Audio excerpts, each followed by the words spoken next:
أعوذ بالله من الشيطان الرجيم بسم الله الرحمن الرحيم السلام عليكم ورحمة الله وبركاته. إن الحمد لله نحمده ونستعينه ونستغفره ونستهديه ونعوذ بالله من شرور أنفسنا ومن سيئات أعمالنا من يهده الله فهو المهتد ومن يضلل فلن تجد له وليا مرشدا. أشهد أن لا إله إلا الله وحده لا شريك له وأشهد أن محمدا عبده ورسوله بلغ الرسالة وأدى الأمانة ونصح الأمة وتركها على محجة البيضاء ليلها كنهارها لا يزيغ عنها إلا هالك. أما بعد، معاشر المؤمنين rahimani wa rahimakumullah jami'ah. Alhamdulillah, kita bersyukur pada Allah Azza wa Jalla yang memberikan kita segala kenikmatan hidayah inayahnya, sehingga Allah Subhanahu wa ta'ala menjadikan kita semua hamba yang taat kepada Allah dengan petunjuknya.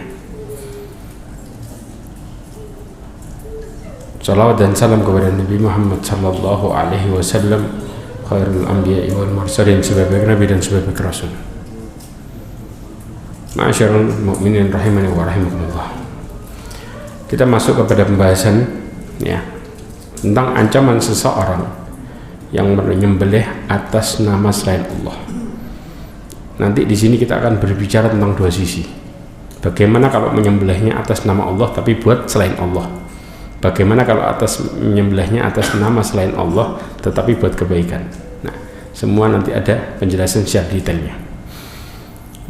Yang pertama, Al-Imam Dhahabi menukil surat Al-An'am ayat 121. Allah Subhanahu wa ta'ala berfirman, coba perhatikan dalil yang dinukil oleh Al-Imam Dhahabi, wala ta'kulu mimma lam yadhkurismallahi alaihi. Janganlah kalian makan terhadap sesuatu yang tidak disebutkan nama Allah dalam perkara menyembelih. Maka kemudian orang yang melakukan ini, mereka kata Allah SWT, innahu la fisq, mereka akan jadi orang-orang yang fasik. Kemudian apa yang dimaksud dengan perkara ini, dan kenapa mereka ketika melakukan perbuatan ini memakan apalagi nyembelih, memakan sesuatu yang disembelihnya atas nama selain Allah Azza wa Jalla, merupakan sebuah kefasikan. Karena disebutkan oleh Al-Imam Abdurrahman bin Nasir As-Sa'di menjelaskan tentang maksud ayat ini adalah bahwa termasuk larangan ketika binatang itu disembelih dengan menyebut nama selain Allah Azza wa Jalla. Seperti menyembelih untuk berhala, kemudian juga Tuhan-Tuhan orang musyrikin, karena ini perkara yang diharamkan secara khusus.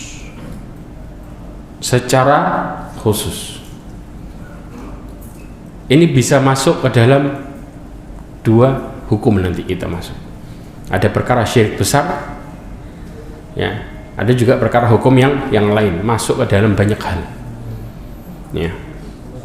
Kemudian karena Allah Subhanahu wa ta'ala memerintahkan kita untuk ibadah menyembelih dan yang lainnya karena Allah, sebagaimana Allah Subhanahu wa ta'ala mengatakan, ini dalil insyaallah kita semua hafal.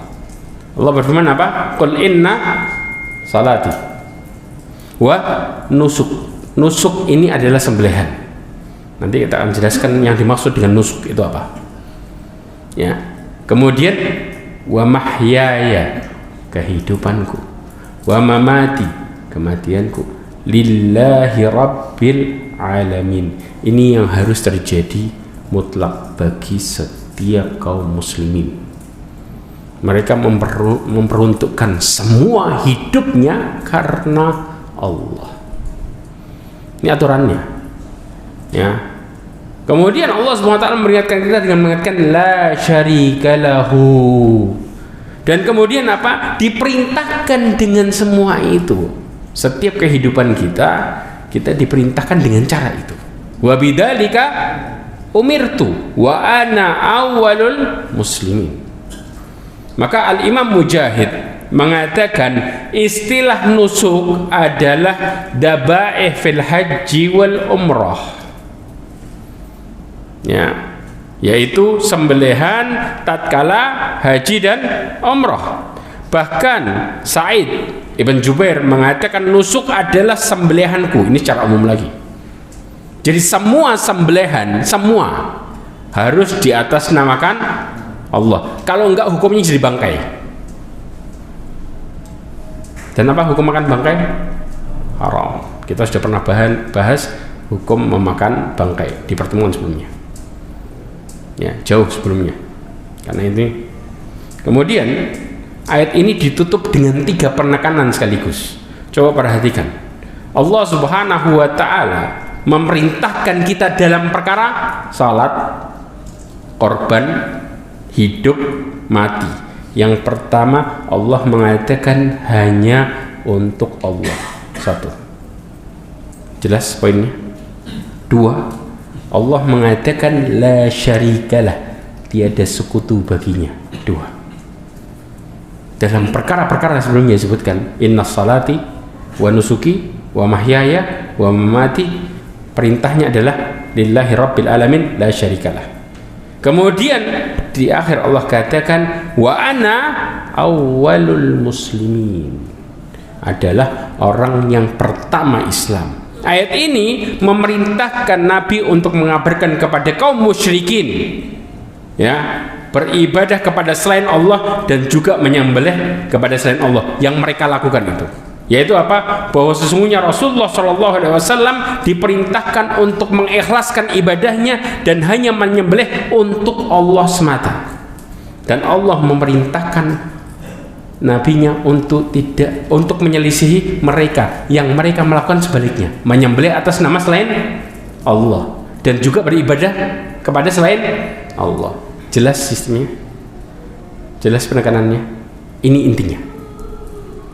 Jadi Rasulullah SAW disuruh untuk menyelisihi kaum musyrikin, yaitu mereka melakukan 2 hal ini dalam inti hidupnya, yaitu beribadah selain Allah dan juga menyembelih selain Allah.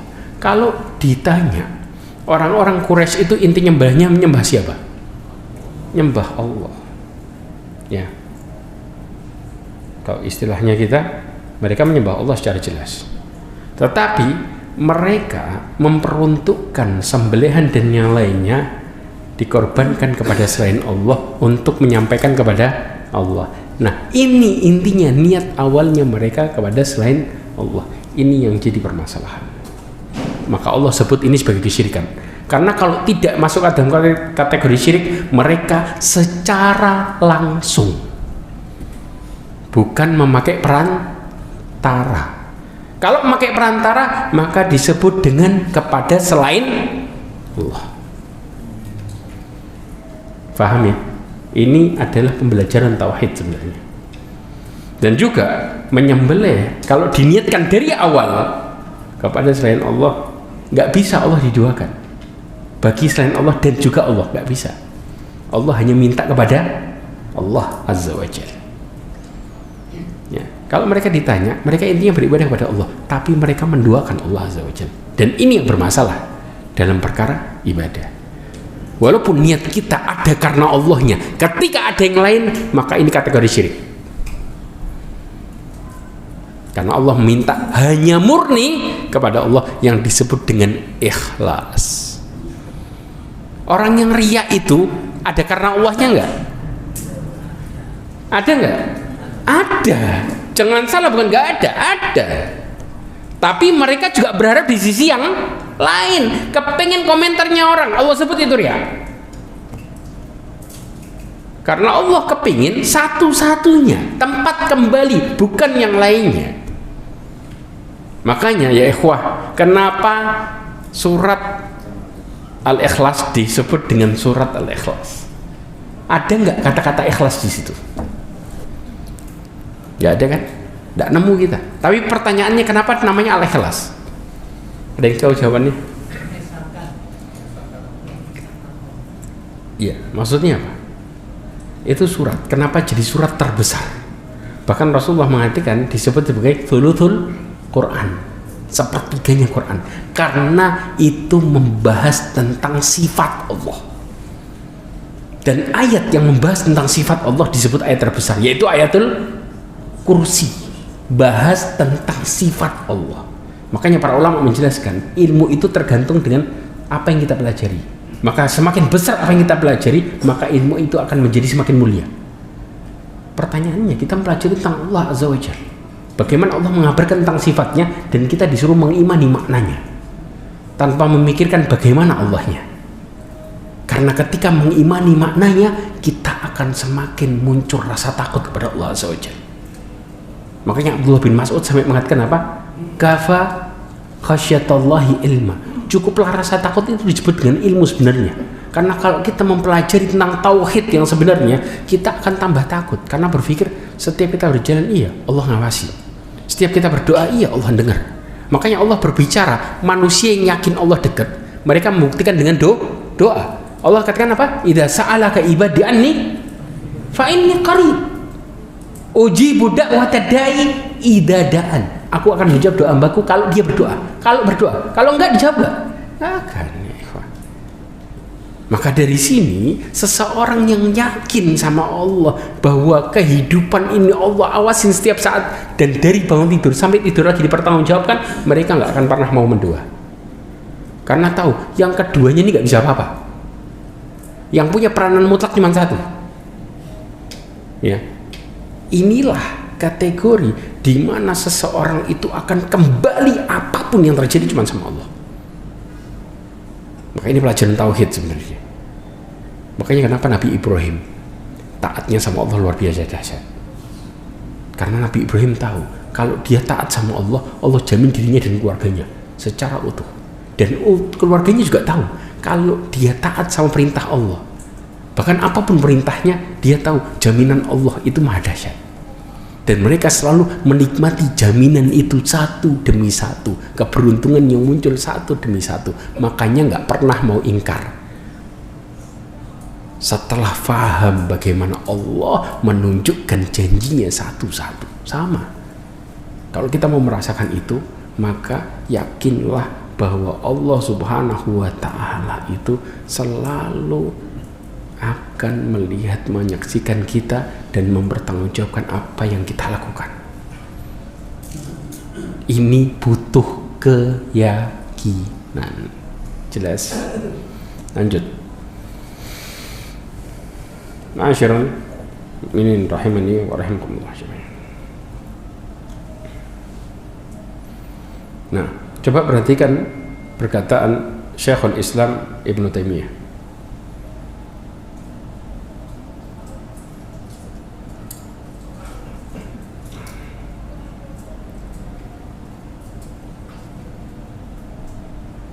Syekhul Islam Ibnu Taimiyah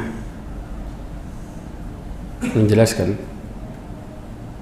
ya, Allah Subhanahu wa Ta'ala memerintahkan Nabi untuk menggabungkan antara dua ibadah yang agung, yaitu sholat dan sembelihan. Coba peran antara sholat sama sembelihan, kayak kita bicara badan sama pendukungnya, yaitu apa? Harta. Paham ya? Setiap ya badan kita nih, roh kita sama harta, dua-duanya ada pertanggungjawaban enggak? Ada. Nah, ini bicara masalah pertanggungjawaban kita, bukti kita bahwa kita taat sama Allah. Itu intinya, garis besarnya. Maka kalau kemudian sembelihan, bukti tentang harta kita peruntukkan kepada selain Allah, maka kita disebut pendusta. Kenapa? Karena kita meletakkan apa yang Allah pinjemin, ya, tidak kita kembalikan pada semestinya. Kebayang enggak kalau kita di posisi itu? Contohlah, saudara kita pinjemin sesuatu, kemudian dia berkhianat, ya, kira-kira gimana rasanya? kita nggak akan pernah terima, betul kan? Lalu bagaimana kita rela berkhianat kepada Allah Azza wa Jalla yang punya segalanya, yang diberikan kepada kita? Ini pelajaran yang besar. Coba perhatikan baik-baik sebenarnya.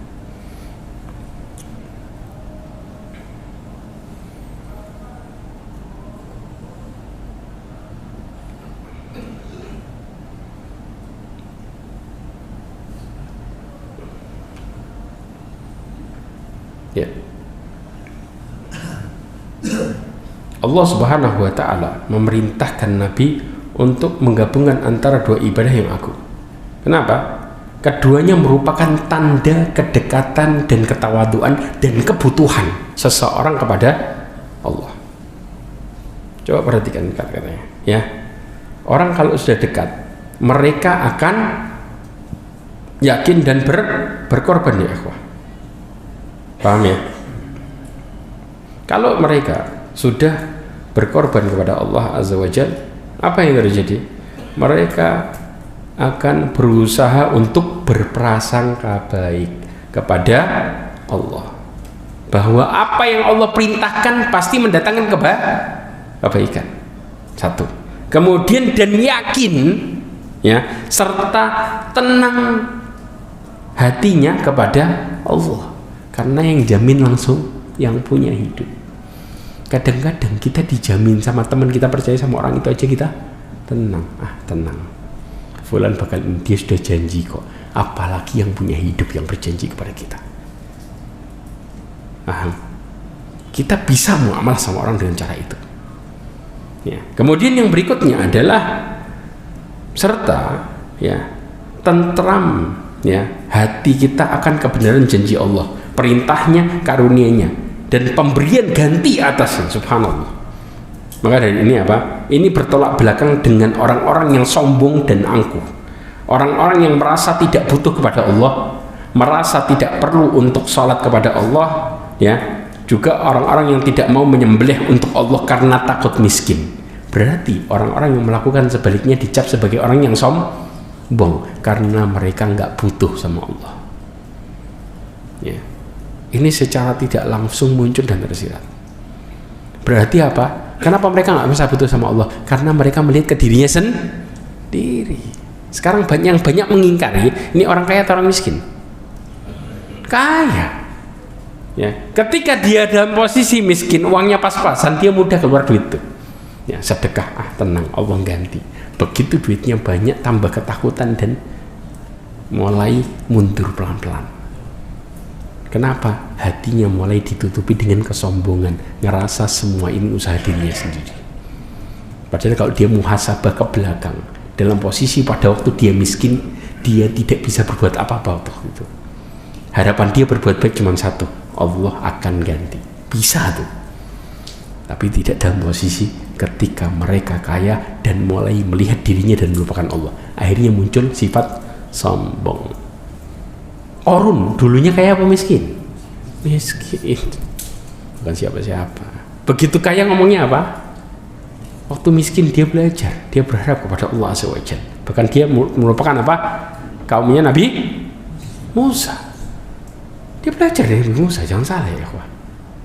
Tapi kemudian ketika Allah uji dia dengan harta, maka dia mengatakan innama utitu ala ilmin indi.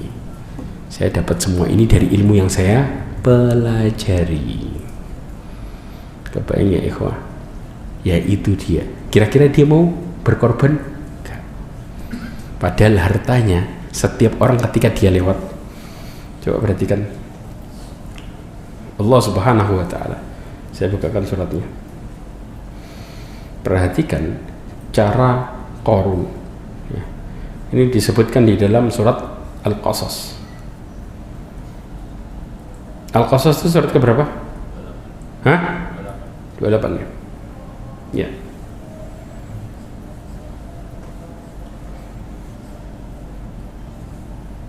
Ya. Di sini.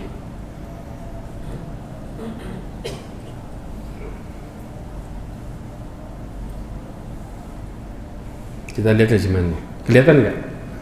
Kelihatan ya? Apa yang Allah Subhanahu wa ta'ala katakan di ayat ini, ya, disebutkan di ayat ini ya bahwa Qarun itu ketika ditanya, ya, engkau dapat semua ini dari mana? Kata dia mengatakan, qala innama utitu ala ilmin indi. Saya dapat semua ini dari ya ilmu yang ada padaku. Perhatikan, ya, karena ilmu yang ada padaku. Jadi aku bisa dapat semuanya. Maka Allah Subhanahu wa taala secara jelas mengatakan, awalam ya'lamu annallaha qad ahlaka min qablihi minal quruni man huwa ashaddu minhu quwwatan wa aktsaru jama'ah. Ya, quwwatan wa aktsaru jama'ah. Apakah ya dia tidak tahu bahwa Allah telah membinasakan umat-umat sebelumnya yang lebih kuat darinya dan lebih banyak ngumpulin harta. Qarun ini nggak ada apa-apanya. Mana yang lebih gede hartanya, Qarun sama Fir'aun? Fir'aun kekuasaannya luar biasa, Allah habisin kok, apalagi cuma sekadar Qarun. Ya, maka kemudian ya ulama mengatakan kalian itu mengumpamakan orang kaya kayak model Qarun, plek sudah. Kenapa? Kalau orang kaya keluar dari rumahnya, datang di tengah-tengah majelis, orang mulai melihat persis nih, lihat, dikatakan fakharaja ala qaumihi fi zinati. Orang kaya itu kalau keluar, kita ngelihat kadang-kadang kalau orientasi kita dunia mengatakan kayak hartanya tuh ikut jalan sama dia. Iya apa enggak? Karena yang kita pikirkan, wah ini mobilnya banyak, rumahnya banyak, hartanya di mana-mana, perusahaannya berjibun, kayak hartanya ikut. Maka subhanallah muncul karismatik. Begitu dia ngomong semua dengerin. Sama Qarun ketika keluar dengan hartanya, qala alladziina yuriduna al-hayata ad-dunya. Hah? Enggak lihat? Kenapa? Kelihatan nggak? Oh, terjemahannya nggak kelihatan, tak bohong guys. Kelihatan? Terjemahannya nggak ada. Ya udah, kita ke bahasa Arabnya aja deh, nggak usah terjemahannya. Ya, tak terjemahin aja. Ya. Maka kemudian apa? Orang-orang yang menginginkan kehidupan dunia. Setiap orang ketika lihat dalam posisi ini, mereka mengatakan apa? Ya Allah, kalau saya kayak gitu enak ya. Ya bang enggak? Allah sudah katakan. Kata Allah, ya laita lana mithla ma utiya Qarun. Allah katakan, seandainya aku diberikan seperti yang diberikan Qarun. Karena orang, kalau sudah orang kaya keluar, mereka mulai ngomong fulan beruntung. Barometernya apa? Dunia. Biar buat kayak gitu mulai tanya rahasianya apa, diikuti semua fatwanya. Subhanallah. Itu real ya ikhwan. Betul apa enggak ini? Iya. Allah sudah sebutkan itu dan kita nggak terasa ke situ. Kenapa? Karena mereka yang ngomong kayak gitu, mereka mengatakan innahu ladu haddin azim. Mereka mengatakan bahwa dia adalah orang yang sangat beruntung, dapat keberuntungan yang besar. Maka istilah maksud ya di kita harta atau ibadah? Jujur, harta sah. Nah, sekarang kita bicara kalau orang dikasih ilmu agama, orientasinya kemana? Nah ini, perhatikan baik-baik. Apa jawaban Allah? Allah mengatakan, wa qala alladziina utul ilma. Orang-orang yang diberikan apa? Ilmu apa ini? Ilmu agama, bukan ilmu dunia ya. Oke, sepakat ya. Oke. Allah mengatakan, wailakum, kata orang yang diberikan ilmu agama, ketika melihat orang yang seperti itu, celaka kalian. Kenapa? Karena keberuntungan itu terjadi, thawaballah khairun, lebih baik liman amana wa amila salihah, bahwa pahala Allah, anugerah yang Allah berikan jauh lebih baik bagi orang yang beriman dan melakukan amal soleh. Ini yang bisa ngerasain. Yang bisa ngerasain titik beruntung dari sisi itu hanya orang yang beriman dan melakukan amal soleh. Ya, kemudian apa? Wala yulaqqaha illa sabirun, dan tidak diberikan semua itu kecuali orang yang sabar, yang Allah kasih sabar beneran. Baru mereka ngelihatnya dari sisi lain, ngelihat orang kaya kemudian yang lainnya terfitnah malah dia ketakutan. Jelas sekarang orientasi kita berubah kalau keimanan kita dan kita praktik sama keimanan itu, baru kita gak bakal iri sama orang yang duitnya banyak, karena ini adalah fitnah.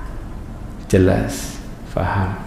Inilah makanya subhanallah, begitu kita mulai belajar, mulai geser tuh maksudnya berubah, apalagi sudah menjelang tua, istilah maksudnya udah mulai berubah, yaitu kalau saya bisa taat sama Allah itu maksud.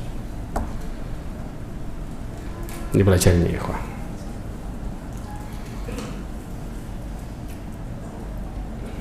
Lanjut ke pembahasan kita.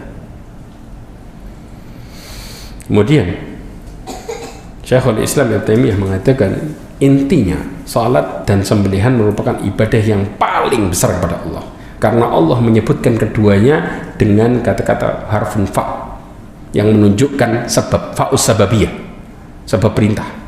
Ya. Kenapa? Karena menjalankan salat dan menyembelih merupakan sebab untuk menunjukkan sikap bersyukur kepada Allah atas kebaikan yang banyak yang telah Allah Subhanahu wa taala anugerahkan kepada Nabi, dan juga Telaga Al-Kautsar. Kata Allah apa? Fasalli lirabbika wanhar inna a'tainakal kautsar. Atas Telaga Kautsar yang Allah kasih, maka Allah perintahkan, maka buktikan dengan apa? Salat dan sembelih. Itu maksud dari ayat ini.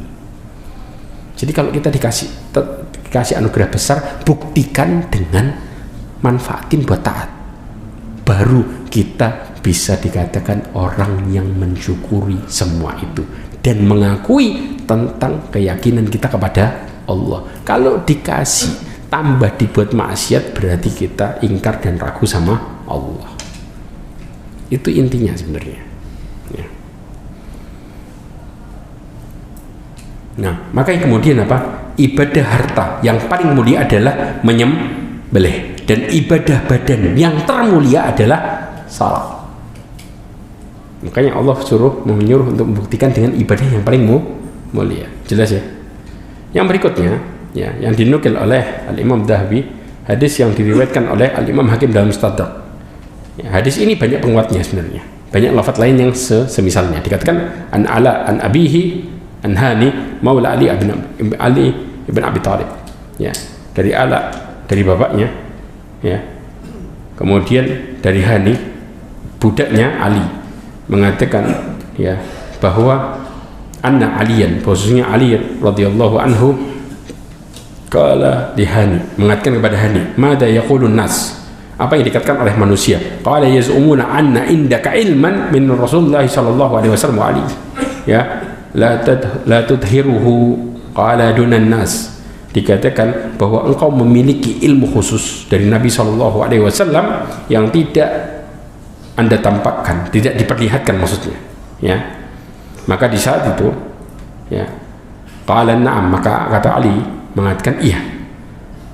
Kemudian arani sayfa fa'ataituhu sayf fastakhraja minhu sahifatan, maka kemudian di saat itu Ali mengeluarkan apa? Menampakkan pedangnya, kemudian apa? Mengeluarkan lembaran dari pedangnya. Maka kemudian dia berkata, ya, kata dia apa? Hada ma sami'tu min Rasulillah sallallahu alaihi wasallam, ini yang aku dengar dari Rasulullah SAW. Dikatakan apa? Ada 4 hal. Ya. Yang pertama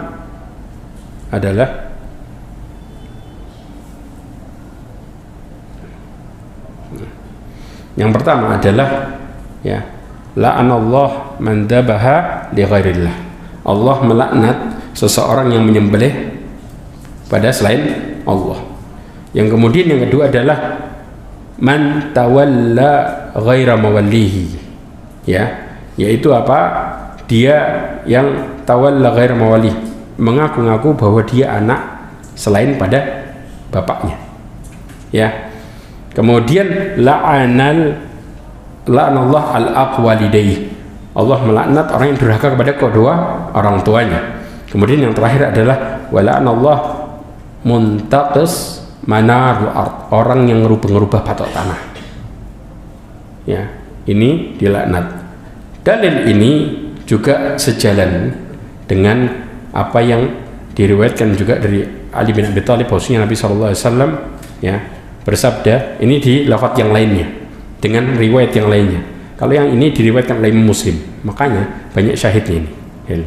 Dikatakan la'anallah man dabaha li ghairillah, Allah melaknat orang-orang yang menyembelih untuk selain Allah. Kemudian la'anallah man la'anal walidayhi, Allah melaknat orang yang melaknat orang tuanya. Pertanyaannya, gimana cara orang melaknat orang tuanya? Gimana? Orang itu ngelaknat orang tua orang lain, dan orang lain ngelaknat orang tuanya dia. Itu yang disebut dia ngelaknat orang tuanya dia sendiri, karena dia ngelaknat orang lain, orang tuanya, kemudian dibalas sama dengan ngelaknat orang tuanya sendiri. Jelas ya? Ini yang dimaksud. Kemudian apa? La'anallah man awa muhdithan, Allah melaknat orang-orang yang melindungi orang-orang yang berbuat kejahatan. Muhdits ini bisa dikatakan jahat, muhdits itu juga bisa dikatakan orang-orang yang melakukan perkara bid'ah, itu juga dikatakan sebagai muhdits, ya. Kemudian la'anallah man ghayyar manar, orang yang merubah patok tanah. Sejalan dengan hadis tadi, cuman bedanya adalah di lafaz, yaitu orang-orang yang menisbatkan kepada bukan tuannya.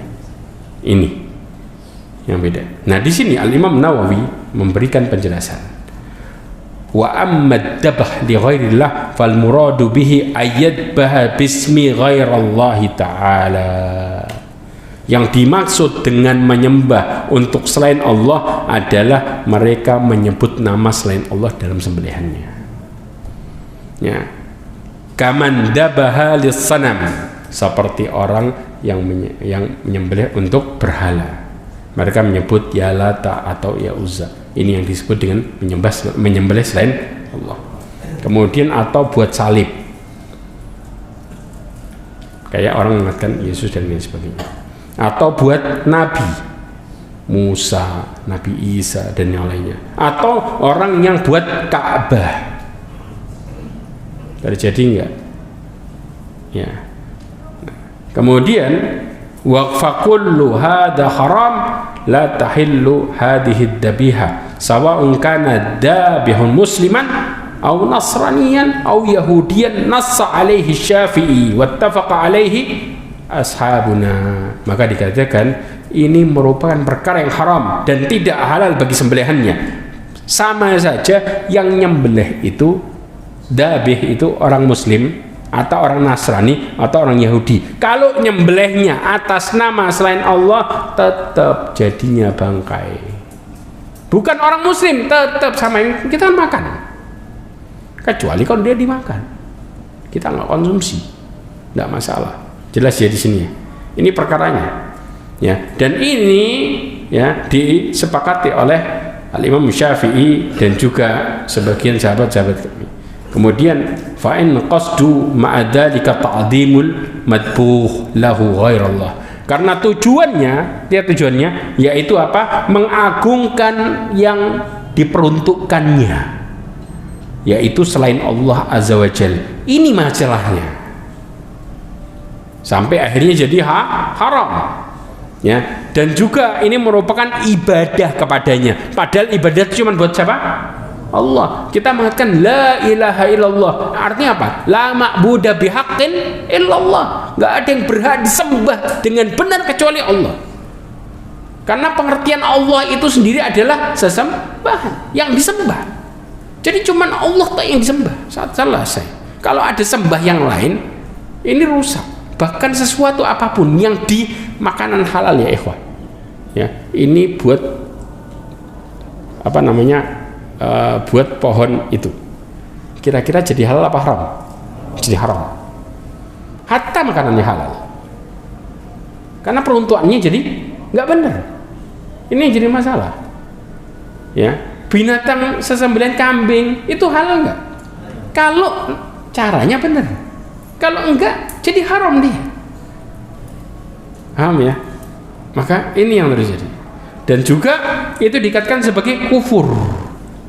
Ya, fa in kana dzabih musliman qabla dzalika sara bidzabhi murtaddan, naudzubillahi min dzalik. Kalau ternyata yang nyembelihnya orang muslim sebelumnya, maka dia akan jadi orang yang murtad, keluar dari Islam. Nah, sekarang karena waktunya sudah, bahkan ada hadis ini disebutkan, bukan hadis Rasulullah tapi athar, ya, disebutkan oleh para ulama, di antaranya ya si Albani dan yang sebagainya. Ini merupakan perkataannya Salman Al-Farisi. Lihat ya ikhwah, kisahnya orang yang nyembelih lalat, ya, dikatakan dakhalal jannata rajulun fi dzubab. Orang itu masuk surga gara-gara lalat. Tahu lalat ya, lalat ya. Kemudian seorang masuk neraka gara-gara lalat. Jelas para ulama khilaf tentang permasalahan ini. Khilafnya tentang memahami ini ya. Dikatakan wa kaifa dzalika ya Rasulullah. Ya, hadis ini bahkan disebut sebagai asar sebenarnya. Yaitu perkataannya Salman Al-Farisi. Marra rajulan, ya. Dua orang laki-laki itu berjalan ala qaumin lahum sanam, atas kaum yang mereka punya berhala. La yajuzu ahadun hatta yuqarribu lahu syai'. Orang itu nggak boleh lewat sampai dia mengorbankan sesuatu buat apa? Buat berhalanya. Itu aturan daerahnya. Kemudian faqalu li ahadima, seseorang mengatakan kepada salah seorang dari keduanya, qarrib, korbanin.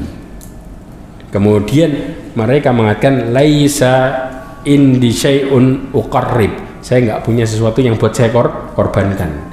Kemudian mereka mengatakan qarrib walau dubaban, korbanin walaupun cuman sekedar lalat. Lalat kan dapatnya gampang kan, iya kan? Oke. Kemudian faqarraba dubaban fakhallu sabilahu fadakhalan nar. Ya, di sini ada ulama yang mengatakan dia ini dipaksa, maka kemudian akhirnya dia berkorban. Ada yang mengatakan bahwa di antaranya Syekh Utsaimin mengatakan dia nggak kepaksa. Kenapa? Bisa putar balik nggak itu orang? Punya pilihan kan? Kalau nggak mau, ya udah putar balik, cari jalan yang lain, nggak usah ke situ. Kalau kepaksa itu nggak ada jalan lagi sudah. Mau nggak mau, kalau nggak dibunuh itu terpaksa. Ini nggak ada ceritanya dibunuh. Kalau mau lewat, korban. Maka dia kemudian mengorbankan. Yang bukan masalah lalatnya ya ikhwah, korbannya. Karena siapa? Itu yang bermasalah. Akhirnya dia masuk neraka karena syiriknya. Ya. Jadi apapun yang dilakukan, kalau judulnya syirik, habis. Hatta kecil, ini istilahnya.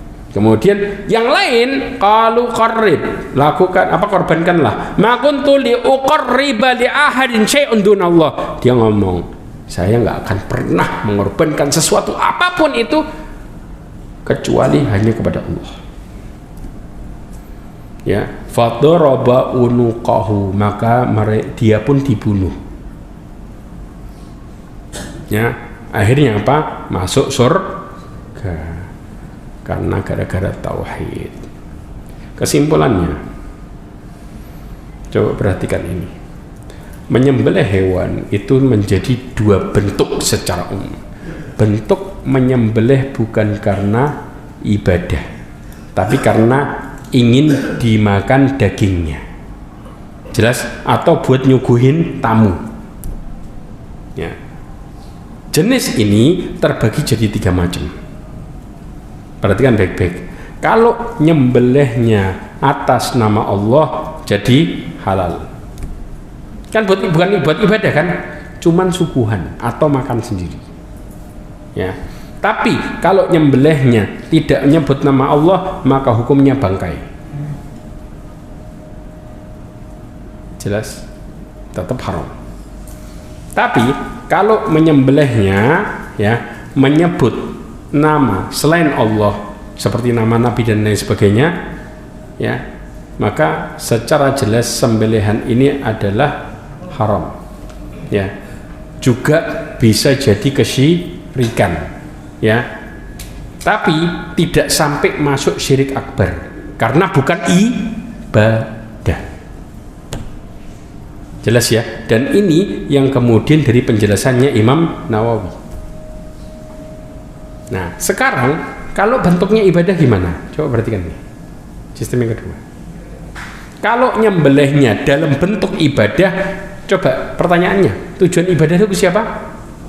Sudah mutlak ya, Allah Ta'ala. Nah, maka di sini kalau tujuan utamanya bukan untuk memakan daging sembelihan, tapi untuk mengalirkan darah sembelihan tersebut, ya, dihadapkan yang dituju sembelihan kepadanya dalam rangka mengagungkan lagi, ya, maka dua bentuk.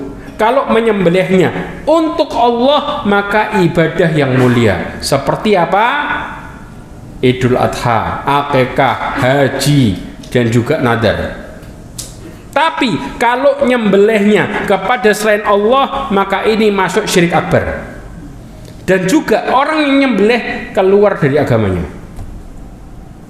Jelas? Bahkan ya ikhwah, lihat perinciannya baik-baik ya. Dan syirik ini karena dia ibadah plus tidak menyebut nama Allah. Contoh, dia nyembelih buat jin, ya. Jadi daging yang dimakan, ya, daging sembelihannya bukan untuk dimakan tapi buat jin. Maka yang terjadi apa? Hatta barangnya halal. Kalau diperuntukkan nggak benar, maka jadi haram. Ini yang terjadi. Karena ini menunjukkan perkara pengagungan, takatkanlah nyembelih. Dan juga nyembelih buat jin ini banyak kan? Dan juga nyembelih buat kuburan untuk memuliakan. Hatta ya ikhwah, kalau nyembelihnya seseorang itu untuk nyembelihnya atas nama Allah, paham ya? Jelas? Tetapi buat mengagungkan yang lain sembelihan itu. Ini lihat. Ya. Maka di sini orang tersebut hukumnya makanan tadi jadi haram. Hatta nyembelihnya atas nama Allah tapi buat jin, buat siapa, buat sesajen, maka jadi haram. Ini yang dimaksud. Jelas? Paham? Itu hukumnya. Makanya saat hukum makan sesajen apa? Kan halal, iyadatnya halal, tapi peruntukannya haram. Hatta kita dapat makanan nih, ya, kemudian makanan ini tadi habis buat ruatan atau buat istilahnya apa? Sedekah bumi apa? Ya, sedekah bumi dan lain sebagainya. Ruat ya, yes, model kayak gitulah.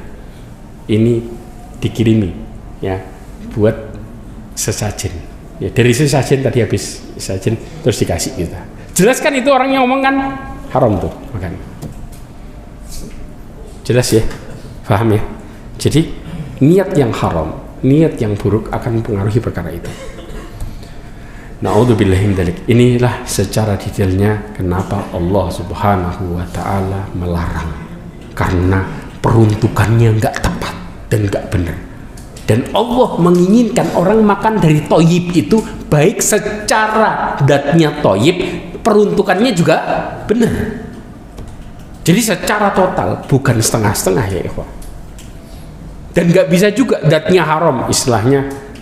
Ayo buat buka puasa, tapi contoh yang diminum homer, naudzubillah min dzalik, ya tetap sama, datnya haram, nggak bakal jadi halal. Ya, mudah-mudahan dengan ini semua kita bisa berhati-hati dalam hidup kita.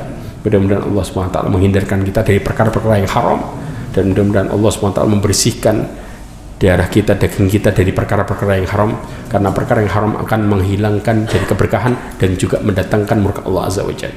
Dan mudah-mudahan Allah SWT menutup hidup kita semua dengan husnul khatimah. Subhanakallahumma wa bihamdika asyhadu an la ilaha illa anta astaghfiruka wa atubu ilaik wa akhiru da'wana alhamdulillah wassalamu alaikum warahmatullahi wabarakatuh.